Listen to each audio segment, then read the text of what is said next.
Salutations. Thank you for joining Straight from the Heart. I'm your host, Pastor Tony.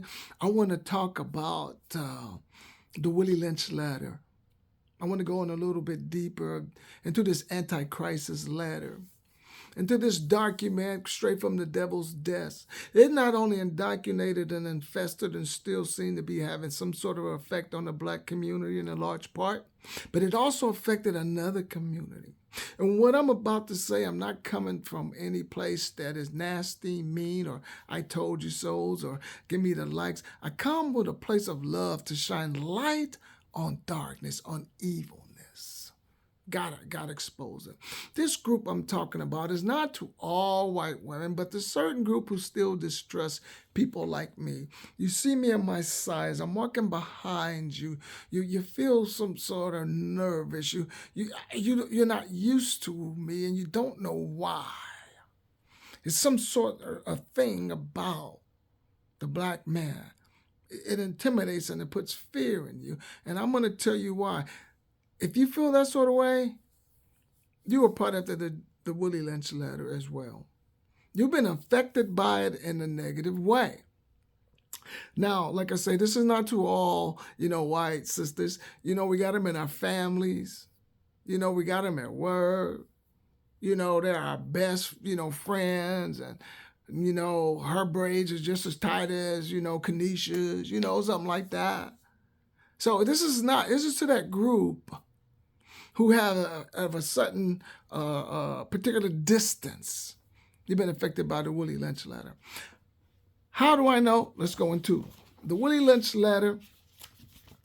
And when Willie Lynch was giving out these kits, it was a psychological thing. So Master, he really had to have control of the method. Now, remember back then, white women had no rights, had no say. You was pretty much property as well. They go when they go and come back when they come back. Had you sit there when you sit there.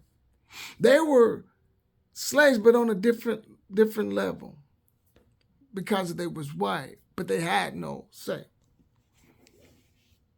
Willie Lynch Letter was incorporated, but now, how did Massa get good white women to be indoctrinated with such brutality and viciousness on a human being?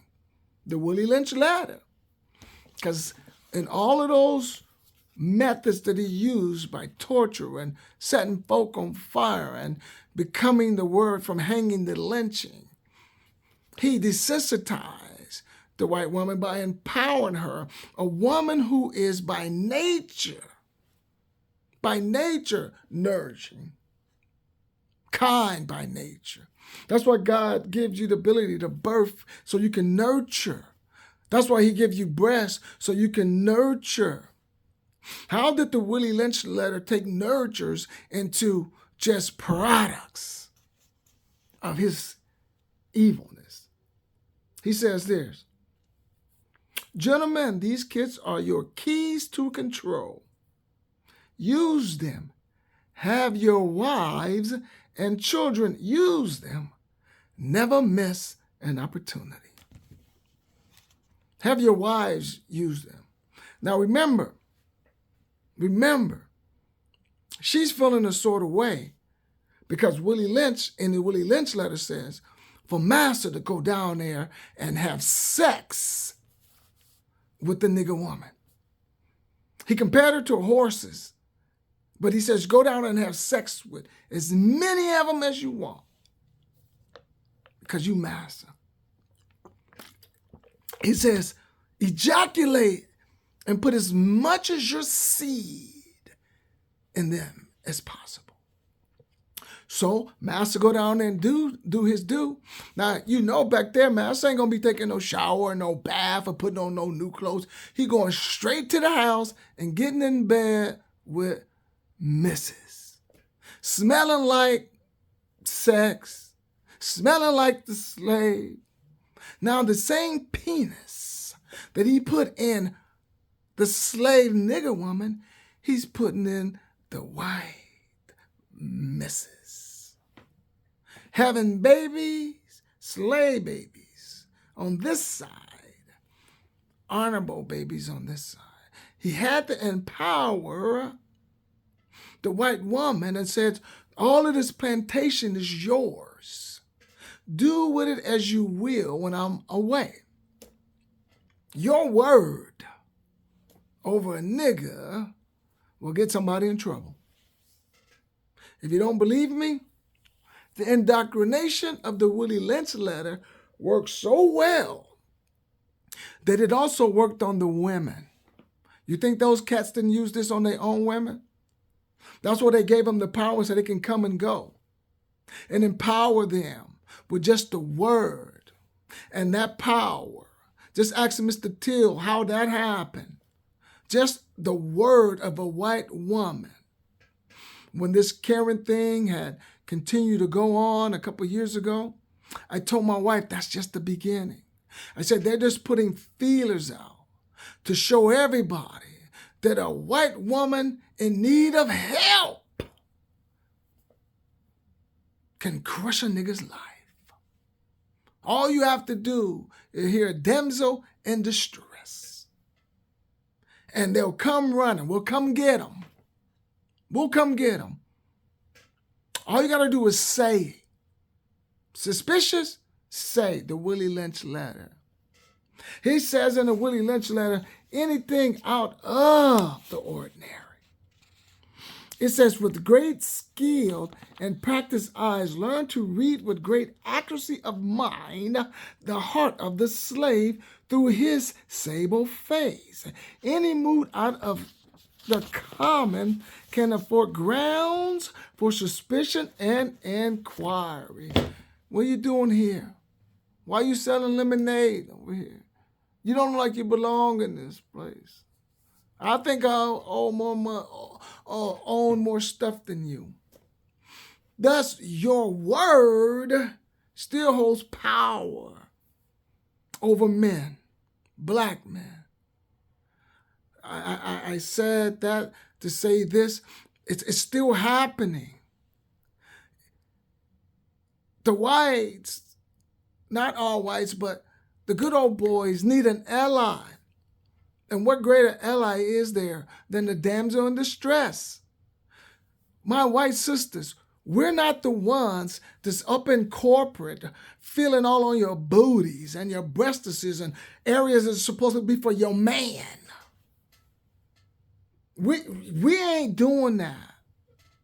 We ain't the one that have you have ideas in the boardroom and we run them up to the upper echelon to another man and you get no just due.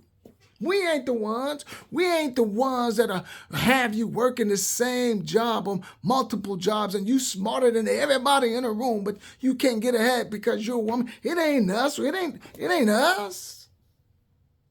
They want you to fear us so they can stay in control. This dude, Donald Trump Jr., let me go back.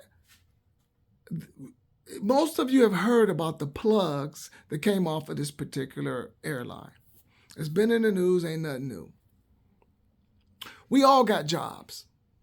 So I work for the post office. So if something happened in there, they're going to line up everybody that was involved in the failure of that process. We all got jobs. I don't care who you are, where you work at. Let something go wrong. Let somebody walk out of the car dealership with like 10, 15,000 off. Oh, the owner's going to have somebody lined up. So the ones who are responsible for this, instead of just saying, man, you know what, I dropped the ball. I really didn't mean it. Just be men about it. Be upright about it. Be somebody that we can look at and say, dang, dude, but at least you fessed up. But Donald Trump Jr., instead of going after the culprits who was part of this, and I'm pretty sure that the large equation were Caucasian male. So instead of him going after them, he deflects and says, because black women have graduated in a large number in this aviation program, now they're going to be out there flying. He and other ballsless men, excuse my language, now they don't want to fly because it's black women. Every black man should be up against this, but my white women, this is what I'm saying. It ain't us that's holding you back. The good old boys, want to hold all women back. And because Donald Trump Jr. said this, it is just my philosophy. My philosophy, KRS-One, that if you're college educated, you bust your butt, you got it on your own, your mom and dad didn't pay for you to go to school because you didn't have it all together. If you're that type of white woman and you got where you are by faith, how can you associate yourself with a man like this? This is a slap to all women. There was a man that was more than likely responsible. And this is what I'm saying. They programmed people, white women, or some groups of white women, I should say, excuse me, by the Willie Lynch Letter. Got to have you on their side. Got to have you on their side. Why? They don't want to ruin the image of the white male. Don't want to ruin the image of the white male. You know, they don't want to. So they take the innocence and the Willie Lynch Letter, the programming of the mind of some women, white women, and have them become this product. If you are a good woman, I'm serious, especially if you're a Christian woman, and you got a husband or a son or a dad that are shooting people, taking from people violently, mistreating people, whether financially or whatever degree it is, you need to sit down and have a talk with them about their soul. About their soul. Tomorrow's not promised for nobody. Don't let them be also a product of the Willie Lynch Letter. One thing a good man who's doing bad things will do, he will listen to the word of a good woman.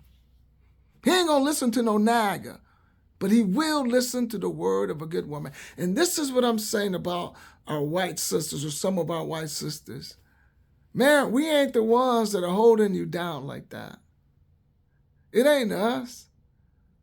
It's the good old boys want to be in charge. We on your side. We know what it's like to not get paid what you do. We know what it's like not to get promoted. We know what it's like not to get hired. We know what it's like to be overlooked. We're on your side, sisters. Like the sister who's running for president. Man, I'm not a Republican, but I'm behind you, girl. Go, girl, go. All of the other Republicans don't have no guts. Even the Democrats ain't got no guts. I wish a woman would stand up over there where Michelle Obama is. Y'all might not like her, but I do. I think Hillary Clinton still will make a great president. Got to get rid of that electoral college BS. But this is what I'm saying. We all in the same boat. My dear sisters, your kids are still going to school with my kids and going to cheer. We're all in the same boat. We're all trying to get our kids in college. We're all trying to keep our bills paid. We all want fairness. We all want equity. Why? Because the blessings of the Lord is for everybody, not just one group. And so my sisters who might have been indoctrinated by the Willie Lynch Letter, sister, like I said, we want you. That's what they tell you. We want you. Well, you want our white woman. Yeah, black men want your white women. Yellow men want your white women. Red men want your white women. Brown men want your white women because they're beautiful. Women are beautiful. Why shouldn't they want your white woman? There are interracial couples. You see them on commercials now. There's more interracial. People are tired of the same old. They're not getting anywhere with this racial divide. You know, we're all in the stores, waiting in line, trying to get the best deals, trying to get our gas going. A lot of us is not in that upper echelon. I'm talking to my white sisters. Don't be a part of the Willie Lynch letter. I'm done. I say this with heart and love. Let's change some things. Let's change some things. So once again, I'm done. I love you dearly. To come from a place of love. Get the Willie Lynch letter. Read it yourself. Don't be afraid of us. Be apprehensive about a lot of things. But we love you just as well, my white sisters. And all of the ones that are already on board, you know we love you anyway. We want all of y'all to come on board. So I love you. That's another episode of Straight from the Heart. Look to see you for the next time. Don't forget to comment, like, and subscribe. It's more about the message. I love you dearly. Straight from the heart.